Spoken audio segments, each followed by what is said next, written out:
What's up, everybody? Weenie Up Games here with Paulie of the Card Guyz today, and he's going to show us his deck that he ran at the NAWCQ. But before that, tell us a bit about your experience there. Oh, it was good. It was good. It was, I think, the biggest NAWCQ since they started doing them. Each year's been a little bit bigger than the last, so that was cool. It really says something that like the biggest WCQ of all time is in format with like one deck. I think one deck formats are some of the best ones. So it is pretty fun. I'm just always shocked that WCQ gets like the biggest attendance, considering you have to like top an event to even get in there. And on top of that, it's just one deck format, and it's like record-setting attendance. But yeah, it was good. It was 12 rounds. I ended up bubbling round 12 at X2-1. No, yeah, lost, so X3-1, didn't make it. Yeah, I played a build that I think I was very happy with my build. I was very happy with it.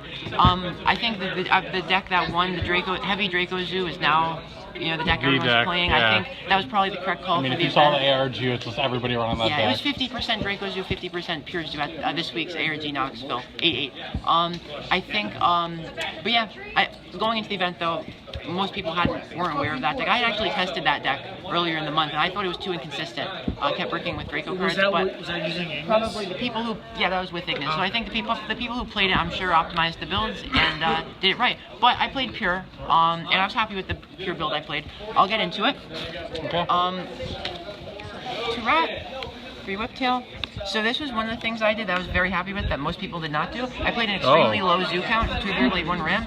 So whereas a lot of people felt like heavy zoo was the right way to play Pure for the event, I'm not sure what the theory behind that was, because like I think the theory was, well, you just don't, if you don't brick, you can combo, and you're trying to combo. But in my eyes, like, sure, but like, you're still going to brick some games. The extra 2 zoos shouldn't like decrease your brick percentage that much, but the games where you do open more than one can significantly, like one dead card could cost you the game. Like if you open like 3 zoos going second, you want every card to be like perfectly optimized to like break through what the opponent did.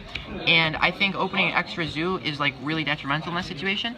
So I played a low zoo count, and I was really happy with it. Like the risk to that was bricking on no zoos. I was willing to take that risk. I felt like that was the better way to go. So I played low.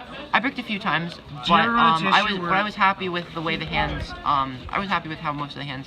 Do you ever run into an issue where you drew Ram and Rapier in the same hand? A few times, but even I noticed you can't really do that combo. The issue was 1, that, and 2, if you hit Ram off of Desires, that's the biggest issue with the 1 Ram. But that only happened a few times, and even so, it's similar to the issue of banishing 1 Rat off Desires. You can usually still win if you're gonna grind, but you can usually still win. It's not like you auto lose if that happens. So at least if you open the Ram, even if you banish off Desires, you can still win. So, but that was what I played for the zoo. That was, and then for hand traps, 3 Ogre, 3 Flying Sea. This was probably the most significant thing I played. Yeah, I played that too, and I like. Yeah, I had I got like a lot of mileage off that one card, and I was surprised that like nobody else was playing this card. Yeah, a lot. I talked to a lot of people that weekend who were maining these, and it seemed to be like one of the cards of the weekend. It's ironic because the deck what ended up being the deck of the weekend was Draco Zoo, which this absolutely sucks against. So if all in like in a world of perfect information, like if everyone did everything properly, this would not have been good. But it actually worked out. In the pure mirror, this was very good. It's actually pretty funny. I would definitely attribute like doing well at the event to like this card. Like a lot of games were just won by this card, and a lot of games, the games I lost in game 3 on the bubble to this card. So the Flying Sea was great. But that was my hand trap lineup. Then I played for spells, 3 Barrage, 3 Tenki, Standard, 3 My Body. Some people are cutting this to 2. I think now post-naps there's an argument for cutting this to 2 because like against Draco Zoo and as Demise Draco becomes more popular, it's not as like good. It's only really good. This is only good against Zoo. This will not be good in other formats against other decks. So, but it's great in the Zoo mirror. I was happy with 3 because I played, like I said, I didn't play any Draco Zoo. And you sided out against Demise Draco. I played 2 Desires. Desires is great. I'm still happy with 2 though, because you don't want to see more. You don't want to see 2 really. I think 2 is the right number. 2 Twister. This and Flying Sea, I did a lot of testing leading up to the event, and out of all the testing I did, all the different cards, siding, whatnot, this and Flying Sea were the 2 cards you most like. That going second could like most swing the game back in your favor. Like gave you the best chance to win going second. The only thing I might have changed to my deck if I could go back would be maining a 3rd Twister. Twister's really good. If you're going first, you swap it out for Cyclone. If you're going second, you put the 3rd one in. So those, I mean 2 Dark Hole. This conflicts a little bit with Flying Sea in theory. I also made Raigeki, so I was a little bit unhappy with. I kind of regretted maining the 2nd one. I might have just. Where's my back? It's on the table. Never mind. I kind of maybe would have like cut this down to 1, but it didn't end up being that much of an issue in the tournament. It's a good card. Against some matchups it's so-so, but overall I like it. A lot of people don't main this. I did. It could be cut to 1. Book's just a solid out to Flying Sea, and a disruptive card is just the most versatile card. It's good.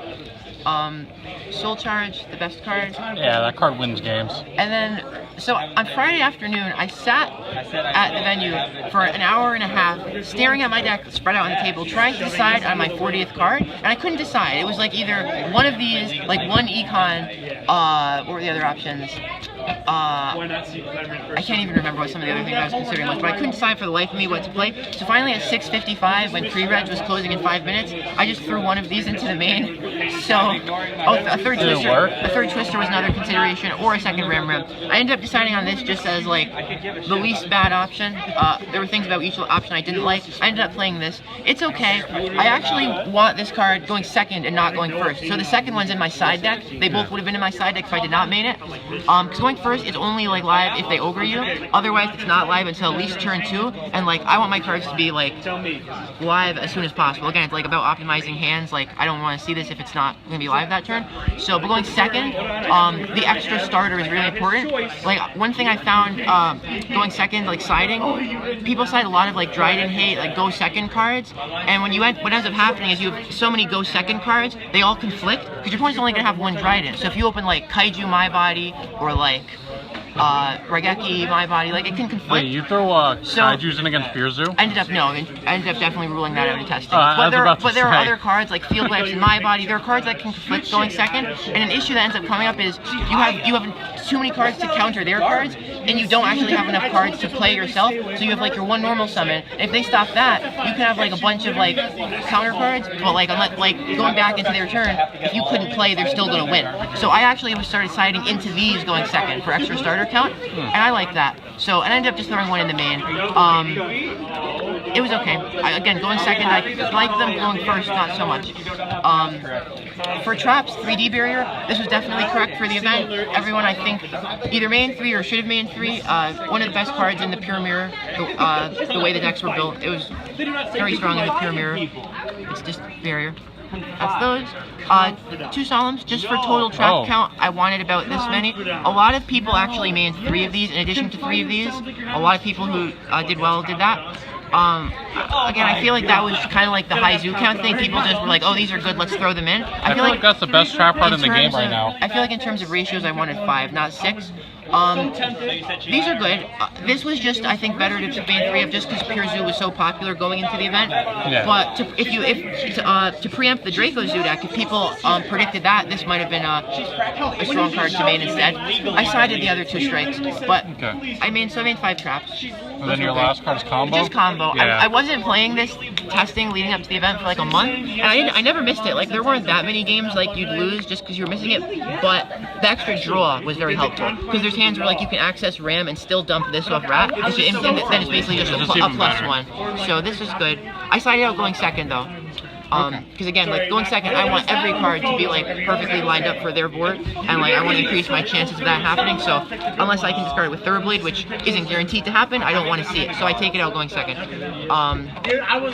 There was 1 game where I missed it going 2nd, but it was, I think I won that game anyway. It wasn't too bad. I'm gonna do the extra quick. It's very standard. 1 Boar, 1 Hammer Kong, 2 Tiger, 2 Chocodine. 2 bull, 3 trident. I thought about playing the 3rd bull. I ended up deciding against it. It might have been useful in a few games. I don't think it was super critical. Then I played 2 Emerald. I was very happy with this. Like, there would just be so many games where I'd be like, yeah, the second one just absolutely came up. Like, maybe a lot of those games could be won without it, but it definitely made it a lot easier. Like, the second one definitely comes up. I think even if you looked at the list from the ARG this weekend, I think people started putting the second one back in. Yeah. And I liked it a lot. One Tornado Dragon. Tornado Dragon's real good. And then I played 1 Stardust Charge Warrior. Did that come in at all? I couldn't decide on the 15th card. Like I said, I thought about a 3rd Broad Bull. I ended up going with this. I never made it. Never came up. I was about to say, it seems very impractical anytime I thought about it. I didn't want to play it for a long time because in theory, you can never make this turn 1 because they're always going to, if you're getting Flying Seed, you're almost always going to have already used your normal. Yeah. And in that case, like, it means you can't normal the tuner. So, also, you're not making Ash anymore because, so, like, I mean, it's not bad now knowing this. Yeah, after Nats, I put Ash back in because of Draco, but I think for that event, at least, assuming it was going to be all pure, I think Ash was definitely incorrect to main. Maybe I ended up being correct. I don't know. I know my first 3 opponents were all maining Ash at the event, and like it helped me in all 3 cases. Like it was just kind of subpar for them. So in pure, it was definitely bad against the pure deck. Ash is very weak, but maybe it would have been better to main in relation to the Draco Zoos. But in any case, back to Stardust Charge Warrior. I never made it. There's one game that was really cool. I'm going to talk about real quick, just because like it's a really funny story. I could have made it, and I didn't see it. I ran out of monsters because of Desires and just it was a long game. I ended up getting like late game. He had no cards left. I thought I had him, but he drew a field wipe, cleared my 2 guys, and I had no creatures left in deck. So we grinded out, and like I didn't realize at one point I could have made this with Flying Sea and Ogre, but we looked at hands afterwards. He would have outed it anyway. I actually ended up 17 or something turns later. I decked out that game, and I should add. I got him down to 100. That game where like he had no cards left, I got him down to 100. He topped the field wipe, cleared my board. 17 turns later, I deck out. So that was painful. One of the best stories ever in my Yugioh career. So that was one of my losses. So in that sense, one of my losses could be attributed to the low zoo count because, like I said, I ran out of zoos. But that was a cool story. And then here's my side. I played the 3rd Twister, really strong. Probably should have been in the main, but it's in the side.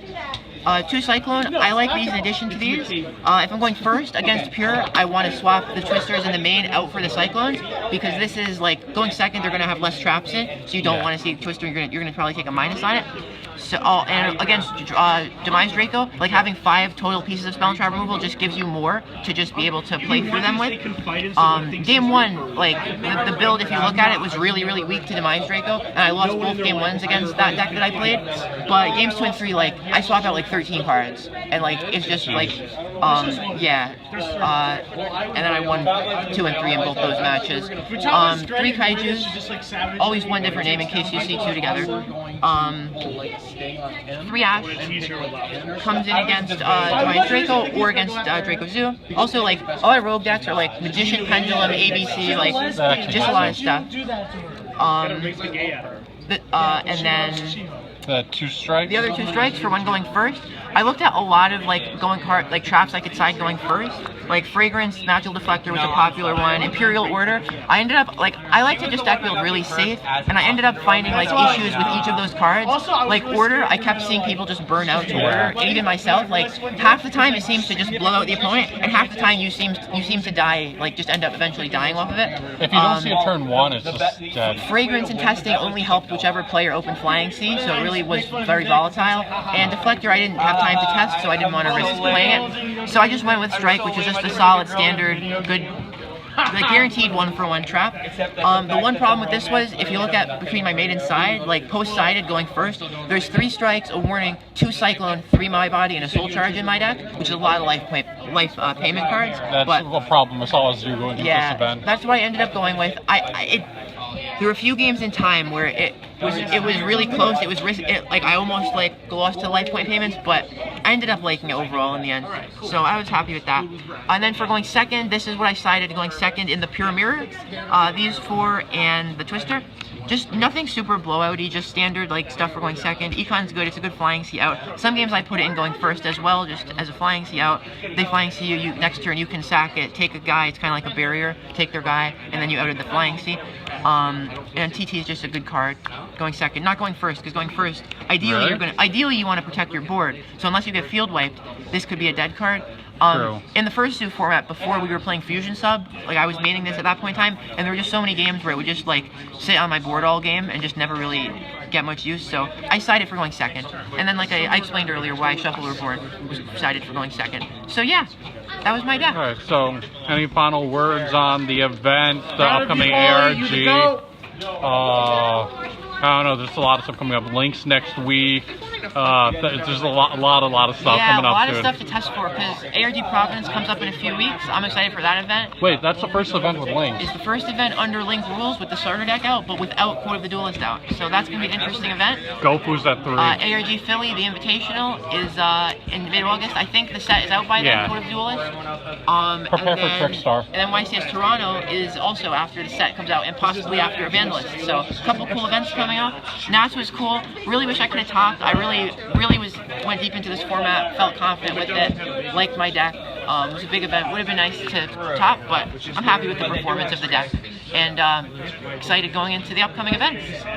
Glad to hear. Thank you for the deck profile. Lastly, I got to shout out a few people. I forgot. I forgot about that too. So first of all, shout out to my team, the Card Guyz, our YouTube channel, our sponsors, Ophidian Accessories,